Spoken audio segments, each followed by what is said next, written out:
Studi Islam Holistik.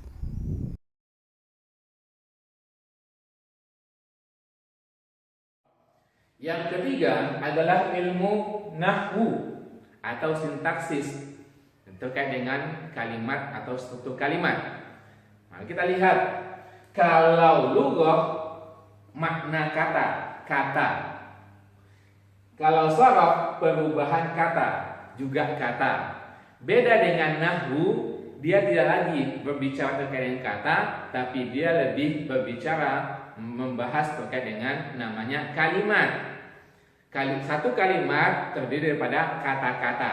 Nah, kata-kata yang tersusun ini menjadi sebuah kalimat. Pembahasan ilmu nahwu adalah kaitannya membahas kalimat. Oleh karena itu, pelajaran ilmu nahwu setidaknya ada 3 jenis pembahasan utama. Yang pertama adalah kalam, bagaimana komposisi kalimatnya. Yang kedua terkait dengan struktur kalimat. Dan yang ketiga terkait dengan i'rab. Mari kita bahas satu-satu secara ringkasnya. Yang pertama adalah kalam. Kalau kita melihat kalimat atau kalam, itu komposisinya pasti tidak terlepas daripada 3 jenis komposisi. Yang pertama kata benda atau nama lainnya isim. Yang kedua kata kerja atau nama lainnya fi'il. Dan yang ketiga adalah kata bantu yang namanya huruf. Misalnya kita ambil satu contoh dalam bahasa Indonesia saja. Misalnya Ahmad pergi ke sekolah. Ahmad pergi ke sekolah. Ahmad, kalau kita lihat, dia adalah orang dan orang adalah benda. Maka Ahmad adalah kata benda atau nama lainnya isim.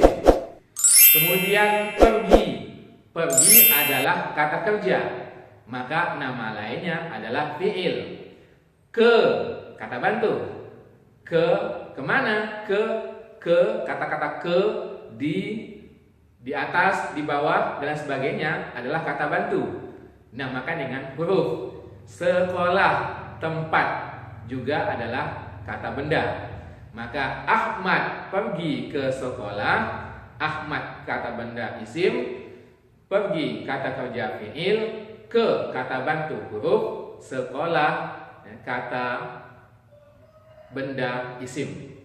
Jadi kalau dilihat satu kalimat ini, Ahmad pergi ke sekolah, ada namanya kata benda, ada namanya kata kerja, dan ada namanya kata bantu.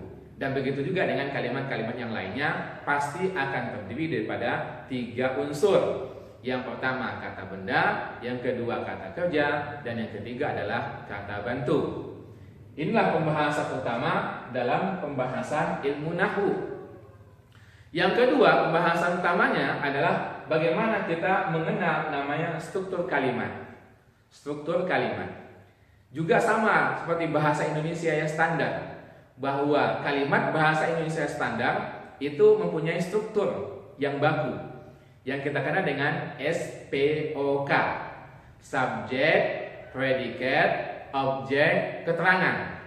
Begitu juga kalau kita ingin membuat kalimat dalam bahasa Arab, ada subjeknya, ada predikatnya, ada objeknya, ada keterangannya. Minimal ada subjek dan predikatnya sebagai sebuah kata yang dikatakan minimalis. Nah, begitu juga dengan bahasa Arab. Bahasa Arab mempunyai suatu kalimat, ada subjek, ada predikat, ada objek, dan keterangan. Misalnya subjek. Subjek itu bisa dia sebagai fa'il. Fa'il itu si pelaku. Nah, bisa juga yang kedua sebagai mubtada. Mubtada adalah kata awal. Kata awal, misalnya, maka dalam bahasa Arab itu kita nanti mengenal 2 jenis kalimat. Apakah kalimatnya itu adalah kalimat isim atau jumlah ismiyah, kalimat yang menggunakan isim, atau jumlah fi'liyah, kalimat menggunakan kata kerja atau fi'il, jumlah fi'liyah.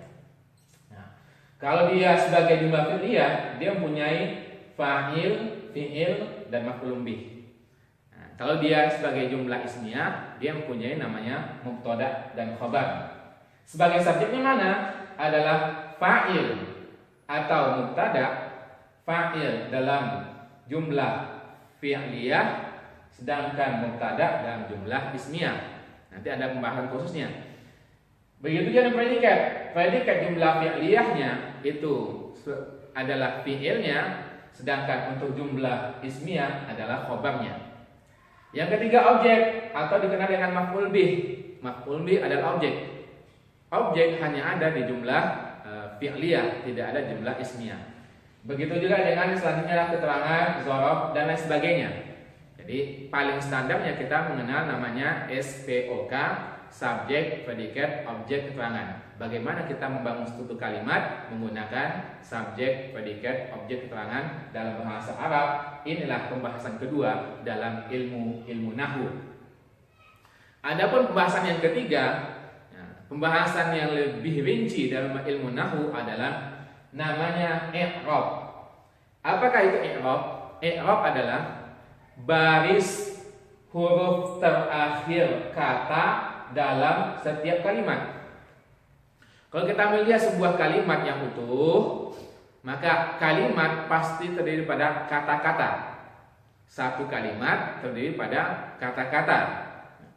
Nah, setiap katanya ini membutuhkan namanya i'rab. Ada baris akhirnya. Kita ambil misalnya bahasa Arab. Kita contohkan tadi Ahmad pergi ke sekolah. Kita gunakan bahasa Arabnya. Zahaba Ahmad ila madrasah. Zahaba Ahmad ila madrasah. Zahaba pergi Ahmad ila ke madrasah sekolah. Kita ambil masing-masing katanya. Zahaba. Oh, ternyata zahaba dia baris akhir katanya adalah fathah.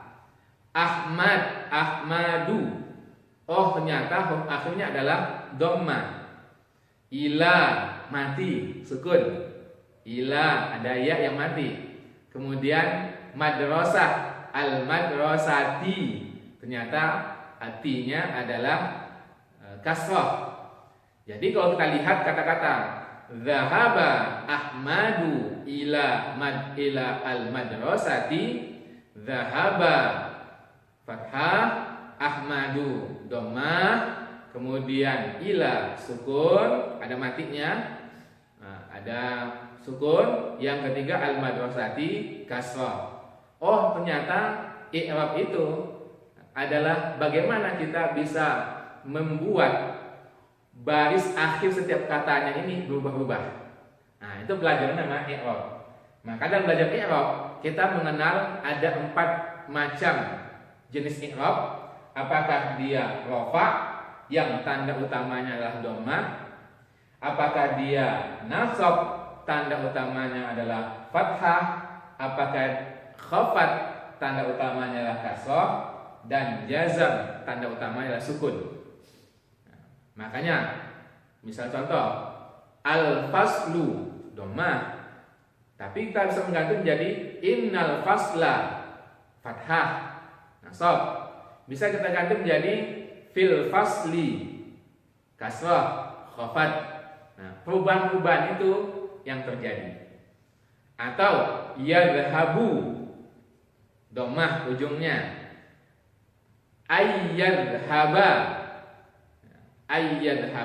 fathah ujungnya nasab, lam yadhhab sukun.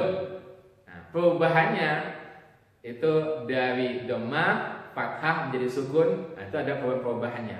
Nah, perubahan-perubahan huruf akhir atau baris akhir setiap kata dalam sebuah kalimat dinamakan dengan i'rab.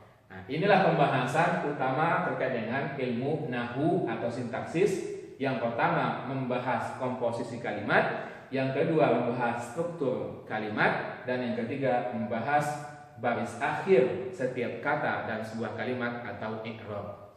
Jadi kalau kita mau simpulkan, inilah pembahasan yang utama di dalam berbahasa Arab.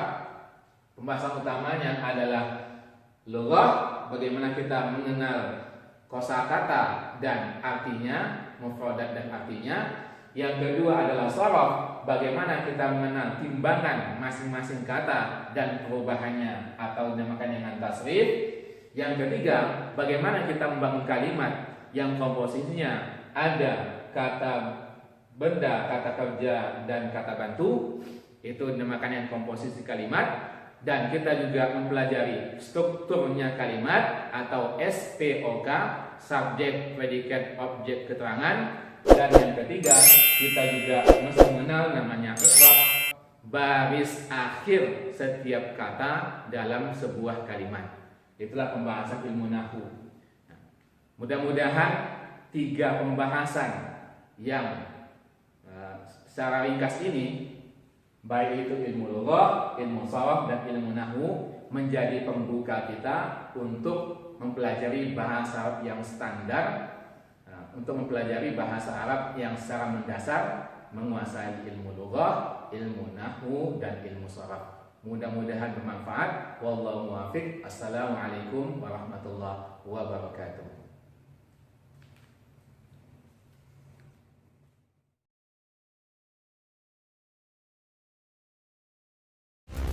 Studi Islam Holistik.